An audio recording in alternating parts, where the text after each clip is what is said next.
So if you ask yourself the question, list the 3 things you're most afraid of. If you're able to list them, you're already in a unique group, a rare group of a minority, because most people do not know what they're really afraid of. Because fear, by definition, is invisible. Fear is invisible and holds us in its tentacles, trapped. And if it was so easy that we could just identify a fear and get rid of it, we would all do that. And I think fear may be, if not the number one, but one of the top factors that stops us from reaching and achieving our goals and our objectives, that stops us from really reaching and fulfilling our dreams. So let's talk about this topic, this invisible enemy called fear, and especially as we come from the holiday of Shavuot, where we did indeed marry heaven and earth, where we indeed were empowered, re-empowered to connect to the deepest levels, and yet we have these inner fears, inhibitions, insecurities.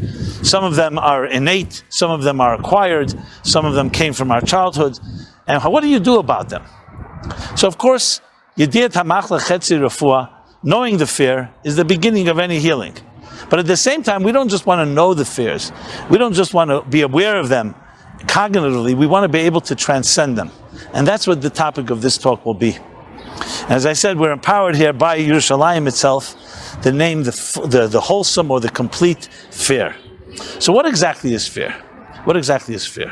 When you look at newborn children, for example, they have no fears. That's why they have to be watched, because they can do things that can be destructive. So when do we develop fear? Fear is connected to self-consciousness, to being aware of something. And when you're aware of it, the potential is that you may be afraid of it. You may also not be afraid of it. You may be able to conquer it. You may be able to celebrate it. But it's connected to consciousness and awareness. And now we're too self-conscious, then we begin second-guessing ourselves and begin to be paralyzed even from making any move. Most of these fears come not from our natural selves. They come from projections from those people around us. Being judged, being mocked, being laughed at, being around insecure people who are always hesitant and very tentative. All these things accumulate and they become forces that stop us from moving. On the other hand, fear can also be a very positive thing. For example, you walk into an unknown place and you don't know what kind of danger is lurking. So a natural reaction of a healthy person would be, let me walk slowly, let me walk tentatively. So fear per se can also protect us. Is this a dangerous place? Are we in a dangerous situation? Etc. So of course the key is here how to balance the two. That's why it's critical, as I discussed many times from a psychological point of view, when you want to deal with a real challenge, you can't just deal with the challenge itself. You have to also find an alternative, because unless you feed a positive energy, the negative energy takes over. Basically, it's called channeling. That's what we want to talk about, the channeling. The channeling. We have the concept, for example, Yiras Shamayim, fear of heaven. Yiras Hashem, which is a mitzvah in the Torah that talks about fearing God. Now, most people, when they hear the word fear, immediately conjures up all the negative imagery, trembling, the anger of God, punishment, punitive, and all that. But there's another definition of fear, which I mentioned earlier before, which is called awe. Yira could also be awe. When you're in awe of something, not that you fear it like you fear a thief, or you fear the night, or you fear danger, but you're in awe of it, you stand in respect, and your fear is a very healthy one. It's a fear of something greater than you are, not because it could hurt you, but because you realize that you, in context of that, are stand in a total humility. So this fear takes on a different meaning. In the Kabbalistic structure of love and awe, or love and discipline, is called chesed and gvura. Now gvura, many people see as being a negative. Gvura means severity, strength, power. But gvura is a holy attribute, a divine holy attribute, that's just as holy and divine as the attribute called chesed and love. So let's talk about love. When a person loves someone, if you follow the Omer counting, we know that the first week was chesed, the Omer counting between Passover and Shavuos. The second week was gvura. That if chesed is love, gvura is discipline. Discipline means channeling the love in a way that we can contain it. And when it rains, and if it comes down in torrents, a torrential downpour, it will destroy the field just as much as a drought. It has to come into raindrops, which is called gvuras geshamim. No one in their right mind would say that type of gvura is a negative. On the contrary, it's a spoon feeding, so to speak, to a student or to a child, intelligence or information in a way that they can absorb it. So gvura takes on the shape of channeling, which requires discipline. Yes, it requires strength. It requires restraint. But restraint is very different than what we would think of being punitive. So you have what's called in Kabbalistic and Hasidic thought, Gvura is the Kedusha, healthy and holy, divine strength, or you could say even awe and fear.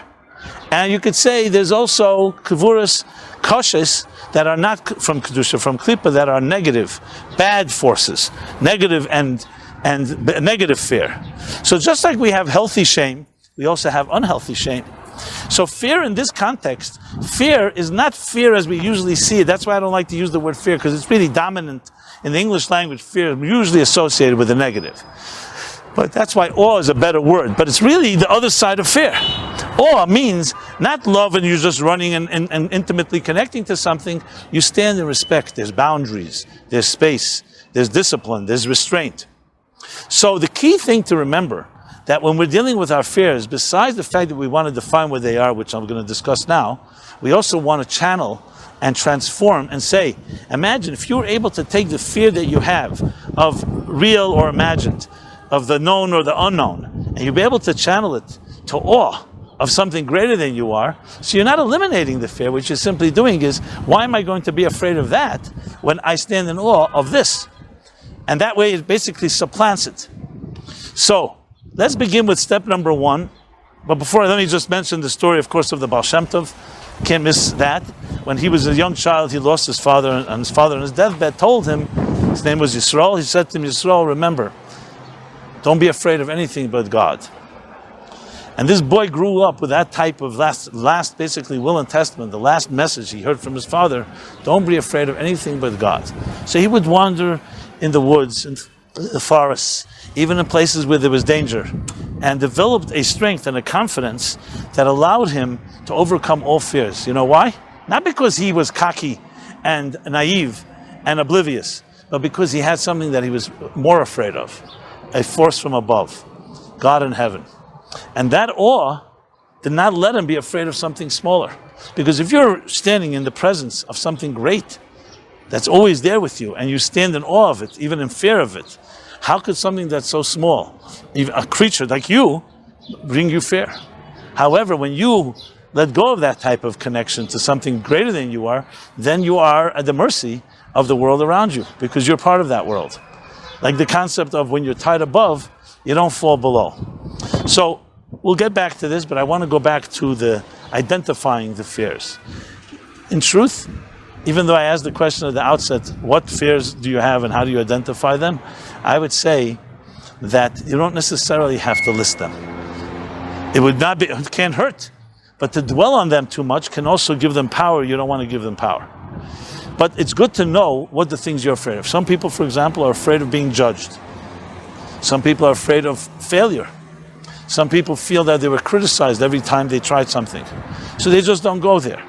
These are just some of the usual suspects. There are other reasons as well, obviously. There's the inner fears where we don't feel confident in ourselves in general, low self-esteem. So many of us avoid confrontation, avoid challenge, avoid anything that may get us out of our comfort zone, which leads me to another fear, the status quo of the inertia of our comfort zone. So these are fears that all of us have at some point in our lives.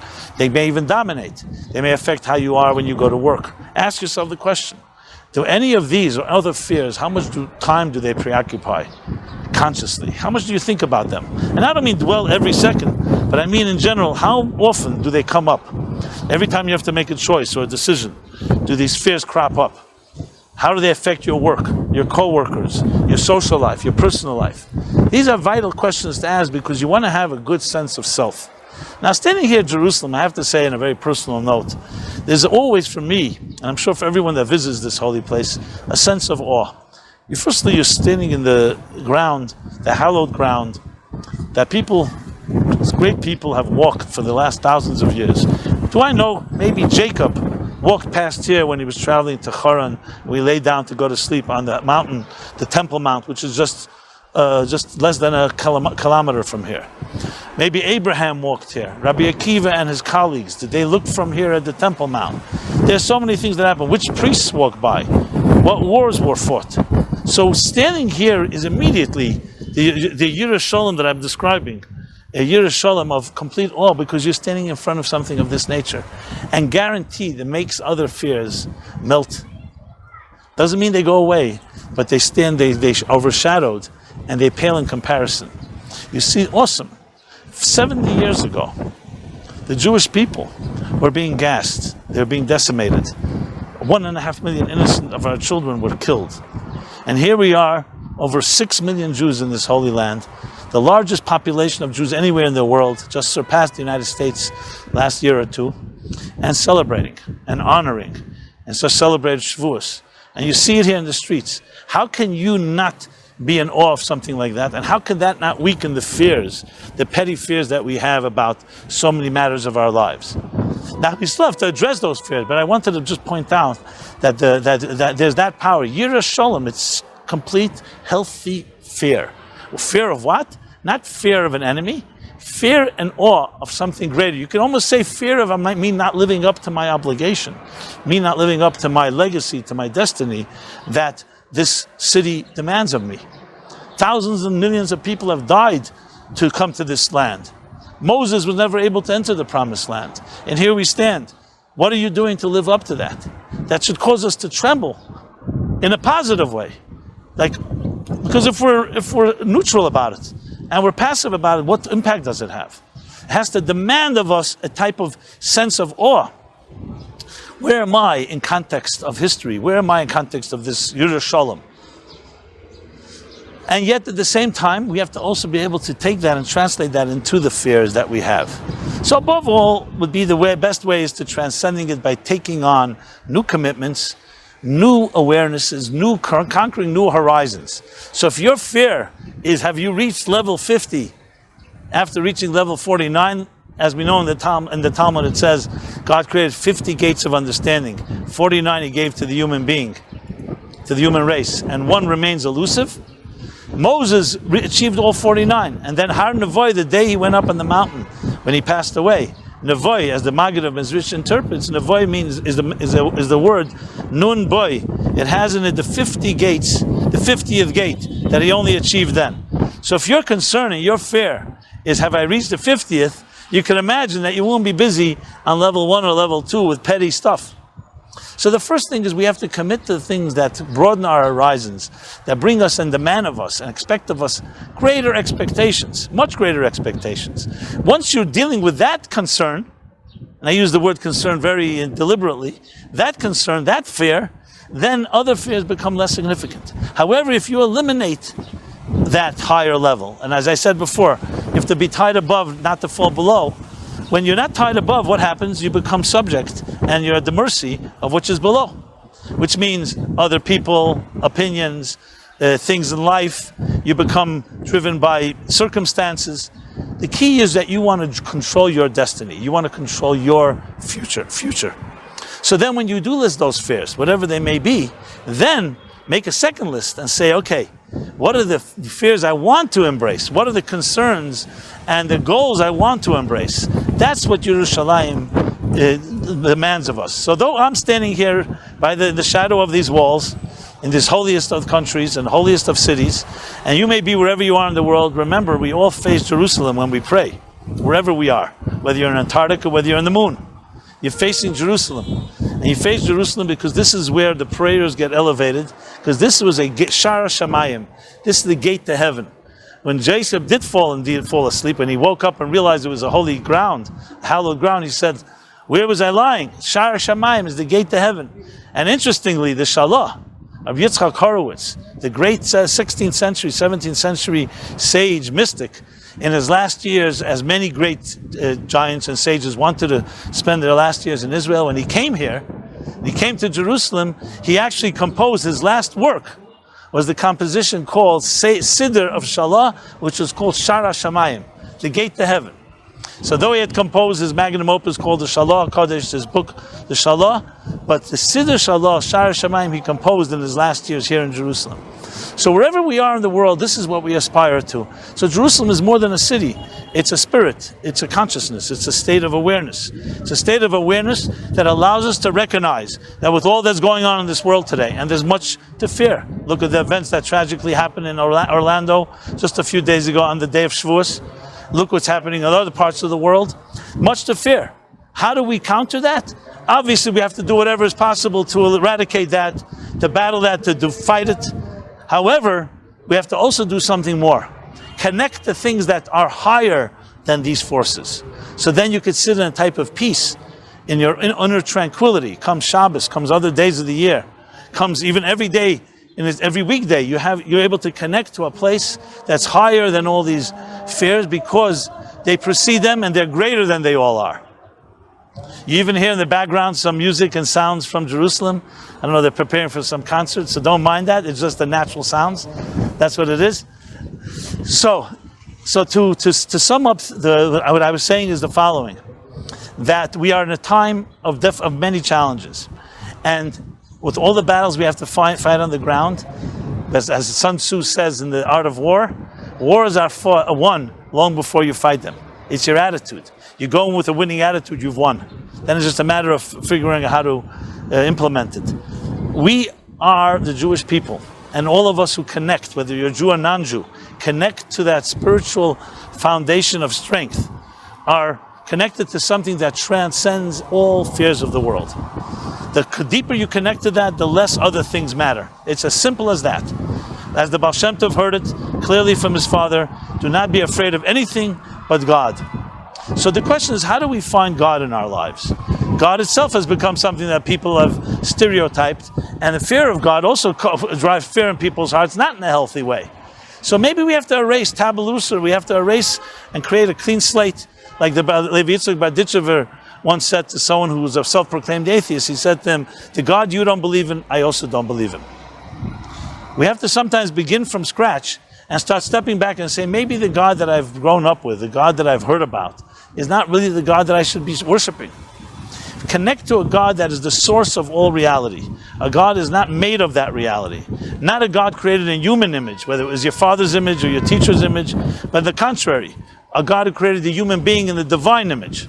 That divine image is what we need to look for inside of us. And you ask, where do I find it?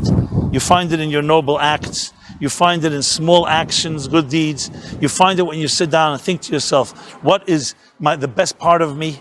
You find it in the areas, what am I not afraid of? And once you begin to hold on to that, that becomes the most powerful counterforce to anything that is out there that can drive fear into our hearts. So, what are we afraid of? We're afraid of many things.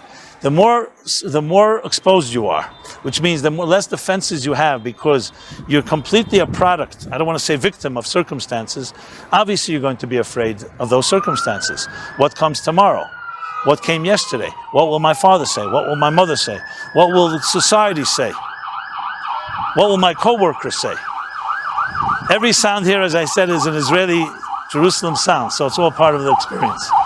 It's not an accident. But so you start asking yourself, what do they all say? Obviously, you become then a completely vulnerable to all the forces that make us so afraid.